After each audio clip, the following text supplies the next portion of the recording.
The World Health Organization says more new cases of coronavirus are being reported outside of China, causing more concern for the world body as Iran and Italy have a growing number of cases. The world body is refusing to use the word pandemic in describing the global situation, as it says calling it a pandemic would signal that the virus cannot be contained, which isn't true. Here's Simon Pusey with more international stories and around the world in 5. Good evening and welcome to the Channel studio here in London for your international news around the world in 5. India's Prime Minister Narendra Modi has appealed for calm after the third consecutive night of rioting in the capital Delhi. 21 people have been killed so far in the deadliest violence the Indian capital has seen in decades. The clashes first broke out on Sunday between protesters for and against a controversial citizenship law. But they have since taken on communal overtones, with reports of people being attacked based on their religion. There have been reports of mobs beating unarmed men, including journalists, and stories of confrontations between Hindus and Muslims. The Delhi High Court, which is hearing petitions about the violence, has said it cannot let another 1984 happen on its watch. In 1984, more than 3,000 Sikhs were killed in anti-Sikh riots in the city. Several European countries have announced their first coronavirus cases, all apparently linked to the growing outbreak in Italy. Austria, Croatia and Switzerland said the cases involve people who had been to Italy, as did Algeria in Africa. The first positive virus test has been recorded in Latin America, a Brazilian resident just returning from Italy. But its neighbours have decided closing borders would be disproportionate. At the Vatican, Pope Francis offered his prayers for the people infected by the coronavirus as Italy struggles to keep the spread of the illness under control. The country has in recent days become Europe's worst affected country, with more than 300 cases and 11 deaths. Once again, I would like to express my closeness to people infected by the coronavirus, to health professionals who are assisting them, as well as to civil authorities and all those who are working to assist patients and to stop the spreading of the virus. The latest Democratic presidential debate has taken place a week ahead of what is known as Super Tuesday, where 14 states go to the polls. And this time it was the front-runner who was verbally attacked from all angles. This man said that, in fact, he thought it was, he did not condemn. Having won several caucuses already, Bernie Sanders received particular criticism from rivals over his stance on the economy.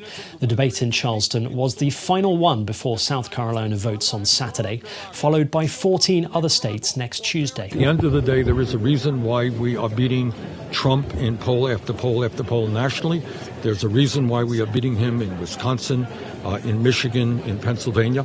And I think that reason is that the working people understand that we cannot continue to have a government that works for the wealthy and the powerful. Malaysia's Mahathir Mohamad has called for a unity government without political parties after his shock resignation as Prime Minister sparked turmoil. In a televised address, the world's oldest head of government proposed an independent government not aligned with any party, but only prioritised the interests of the country. He resigned on Monday, but was immediately named by the King as interim Prime Minister. In his first address since then, Mahathir apologised for the turmoil, but said he was ready to return as Prime Minister full-time if he had support.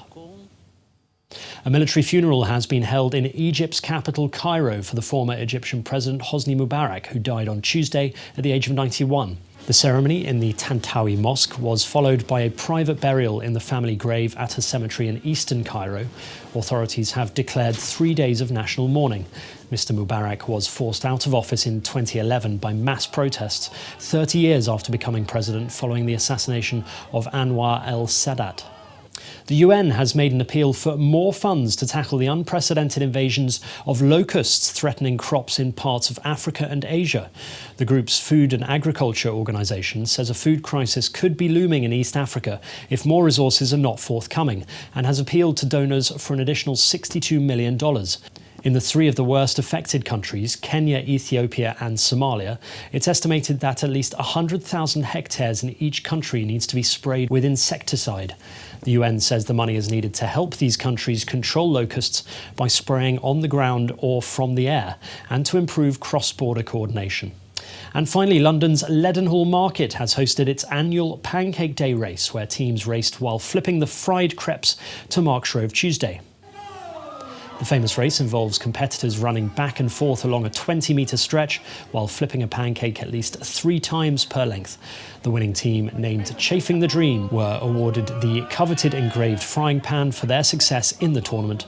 Shrove Tuesday, commonly known as Pancake Day, precedes Ash Wednesday and is the first day of the season of Lent.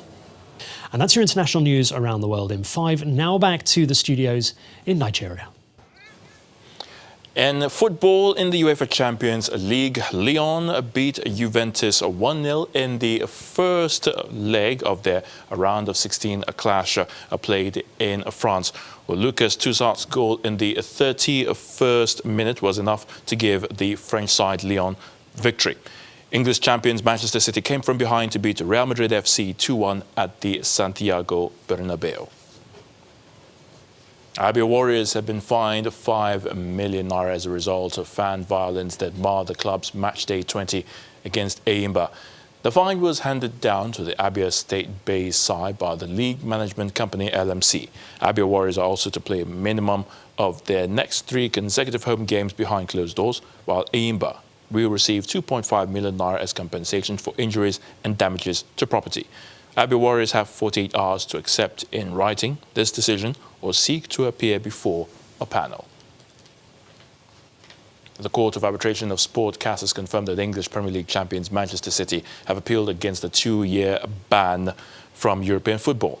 CAS, Sport's highest court, said it had registered an appeal by City against the decision taken by the Club Financial Control Board of European Soccer governing body UEFA. City were banned by UEFA on February the 14th and fined 30 million euros for serious breaches of its break-even regulations known as financial fair play. That sports news is back to you, Millicent, for the wrap.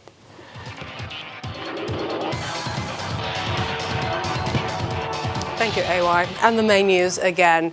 The Supreme Court today dismissed applications for review of its February 13 judgment nullifying the All Progressives Congress victory in Bayelsa governorship election.